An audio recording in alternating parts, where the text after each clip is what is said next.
I think there probably needs to be a new word for this. Instead of retirement, it's kind of like retirement. Like, just try retirement. You play a little golf, you drink some pina coladas, and they say, yeah, you know what I'd like? A couple $1 million in to win the Super Bowl. I think that's the road Rob Gronkowski is going down. At the same time, he did a little work for Fox early on. If Rob came back to the Fox family, that would be good for us. Because a lot of times, Jenna, we're on so early. When we put out asks for guys to come on, they're like, hey, you want to do a segment? A lot of West Coast guys, it's like you got to wake up at 4:30. Lucky for us, Gronk's partying ways would still be up. So then I'd be into that. If you can get a guest in the B block, like, hey, Gronk, can you do 4:45 a.m.? It's like, yeah, I'll still be up. Let me grab a Red Bull. But here's why I don't totally think he's going to sit out, besides, obviously, Drew Rosenhaus's text, Nick. One, he literally told us in a barbershop in Tampa that he's going to make the Bucs sweat and then come back. Remember AB? We think about that Super Bowl year, Nick, of AB and Tom Brady really being in sync because they were living together, making each other breakfast. But it's actually AB didn't show up, I think, till week 9. So Gronk has had a lot of wear and tear on his body. He's played 34 games regular season and playoffs last 2 years, obviously won the Super Bowl. I think he's going to take a nice break, maybe join us for a couple segments would be nice, and then go back, and if the Bucs are in contention, rejoin the GOAT. All right, Here we go. Listen, no, Nick's not buying it. I have massive respect for Rob Gronkowski and affection for Rob Gronkowski. He is without question the greatest tight end in NFL history to not spend his career in the AFC West. There's no doubt about it. Like that, he is the best of all those guys. I mean, Shannon. You want to disrespect Shannon Sharp, Tony Gonzalez, other Fox colleagues, my friend. Well, Travis Kelce coming up that list. I'm just saying, it doesn't matter. He's one of the all-time greats, and he's a great quote. And he's a great teammate. I also think he's a man of integrity, and I don't think he's going to follow in Tom Brady's sham retirement footsteps. He said he's retired. I believe he's retired. I think this is different than 2018 when he truly did have to give his body a year off and didn't know what he was doing. And if he does, in fact, come back, Brew, I'm going to propose this as a rule across sports. You know how there's a 5-year waiting period from when you actually retire to making the Hall of Fame? You get an extra year tacked on to that waiting period for every fake retirement. Because like so many things in sports, the patient zero of this scourge was, of course, your patron Saint Michael Jordan, who made it okay for sham retirements. I'm quitting the sport. No, I'm back. I'm quitting the sport again. No, I'm back. Guys, retirement is supposed to be retirement unless you're a boxer. Boxers are allowed to retire, unretire, retire, unretire. Every other athlete, it used to be a rule. When you retire, you're done. There's a ceremony. Done. Sometimes there's a farewell tour. Now, the floodgates are opening to where guys say, I'm retired, and we're like, so when's he going to play next? I'm going to say, never. He just told us he's retired. Oh. I trust Gronk. He's a man of integrity. Greatest non-AFC West tight end ever. No disrespect, Kellen Winslow. So there it is. I think he's done. All right, Nick, first of all, let me clear my name. All right, I am as objective with Michael Jordan as I am with everybody else. All right, he's not my patron saint. I just call it like I see it, baby. That. Facts over feelings. You know how I roll. All right, Jordan, LeBron, Steph, whoever.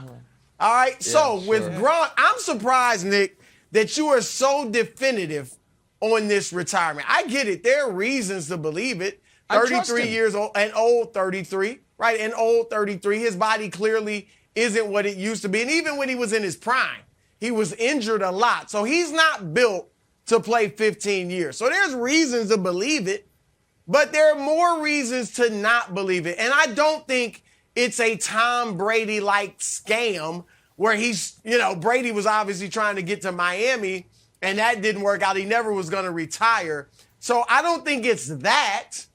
But if you read between the lines, the first giveaway that made me skeptical was if this was a real retirement, you don't even mention the Patriots.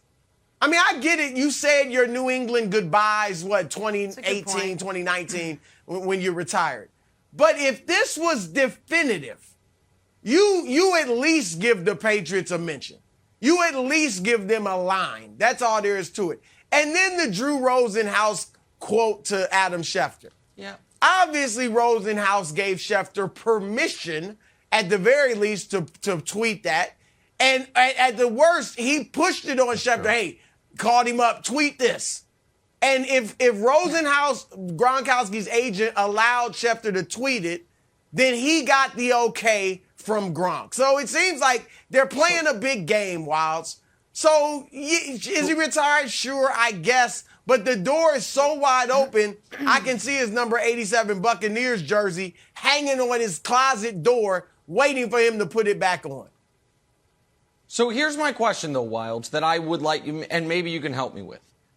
Why do this if it's not real? And you might say, well, why did other people do it? Gronk, when he retired the first time, didn't want to play that next year and was under contract. So he had to retire. That's why the Bucs had to trade for his rights. Tom Brady retired so he could get to another team, and it blew up on him. Gronk is not under contract. If it's not real, but if he's like, maybe I'm going to play, maybe not, why not do what Larry Fitzgerald did and just be like, who knows? Did Larry Fitzgerald ever officially in the offseason announce his retirement? No, he just wasn't under contract. So my question is this, Wilds. If he's planning on coming back, why send out this announcement? Why? What is the gain? That's the part I can't understand. It's a great question. I don't have the answer for that, but I think it's a smart question. I mean, yeah. I understand not wanting to go to OTAs in training camp, and you already know you're in sync with Tom Brady, so maybe you want to get through the hassle. So here's the other weird thing, Nick. I'll throw a theory out there because it's also based off of Drew's tweet. He said, later this year or next year, do you think, and this is, I'm going to throw your own theory back at you, that maybe he's not too confident in the Bucs? Yes. You're like, meh, I don't know about this Bucs team. We were kind of locked and loaded before. Now let me just sit on the sidelines. How you guys need me? Are we competing for a Super Bowl? We're going to be in the playoffs? No? Okay, I'll hang out. Maybe next year I'll come back. So maybe I'll posit that theory for you. I think that's in play, Jenna, but I will just go back to he's not under contract. He doesn't have to show up to OTAs. He doesn't have to, in fact, he's not allowed to. I think they tell him, sir, you need to leave the premises. You don't work here. Like, you can't just be like, hey, guys, I'm here to practice. They're like, you got to sign a contract. So I don't understand. I don't understand why he'd do this unless it was legitimate. Thanks for watching. Subscribe here to get the latest from the show. Also, be sure to check out more of the best clips from First Things First, or go watch a few segments from our other shows on FS1.